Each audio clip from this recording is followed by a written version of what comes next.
শুরু কর। তো ফাইনালি আমরা আজকে চলে আসছি বাহিন রাজবাড়িতে, 3 বন্ধু মিলে বাহিন রাজবাড়ি দেখতে। তো আপনারা যদি আশা করে কেউ থাকেন মনের মধ্যে যে বাহিন রাজবাড়ি দেখতে, তো চলে আসুন আমাদের বাহিন রাজবাড়িতে। এটা বেশি দূরে না, মাত্র রায়গঞ্জ থেকে 8 কিলোমিটার দূরের ভিতরে। তো আপনারা আসতে পারেন, আসে এখানকার দৃশ্যটা দর্শন করতে পারেন। কেমন রাজবাড়িটা, রাজবাড়ি তো আগে আমরা শুনছি দাদু দিদার কাছ থেকে গল্প, কিন্তু সত্যিকার তো চোখে দেখা হয়নি। তো আমার মানে ফার্স্ট টাইম এরকম কোনো একটা রাজবাড়ি দেখতে দেখার। তো আমাদের ওইদিকে একটা আছে, সেটা হচ্ছে সেরকমভাবে ঢুকতে দেয় না, এটাতে যেটুকু ঢুকতে দিচ্ছে মানে ওইটুকুই দেখা যাচ্ছে। তো এ সেটা এখন আপনাকে দেখাচ্ছি। এই যে উপরে যে দৃশ্যটা দেখতে পাচ্ছেন, এটা কিন্তু চুনা পাথর বা যেগুলো আছে ওগুলো খসে খসে পড়ে যাচ্ছে। তো সেভাবে এটাতে ঠিক করায়নি বলে মানে নষ্ট হয়ে যাচ্ছে দিন দিন। এটা যদি ঠিক করা তো এখানে ঘোরার বেশ সুবিধা হয়ে যাবে, পর্যটক আসতে পারে দূর দূরান্ত থেকে আসেনি, কিছুটা জায়গাটা একটু মানে উন্নতি হতে পারে।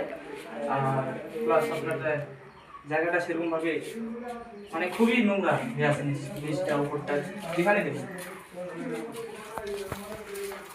এই সাইডটা আপনারা দেখতে পাবেন পুলিশ ক্যাম্প। তো এদিকে যাওয়া বারণ,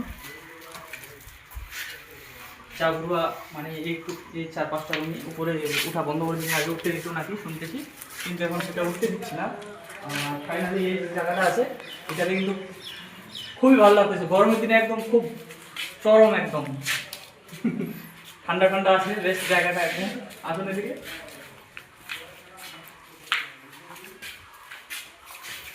এই যে রুমটা আছে, এই রুমটাতেও বেশ এই সামনের দৃশ্যটা খুব ভালো আসতেছে এখান থেকে। পাশে নদী, আর এখানে একটু গন্ধ খুব করতেছে, পেশাব করছে এখানে। তো তার জন্য এই রুমে বেশিক্ষণ দাঁড়া ফেলা যাচ্ছে না। তো ফাইনালি আমরা পাশের আরেকটা রুমে চলে আসলাম।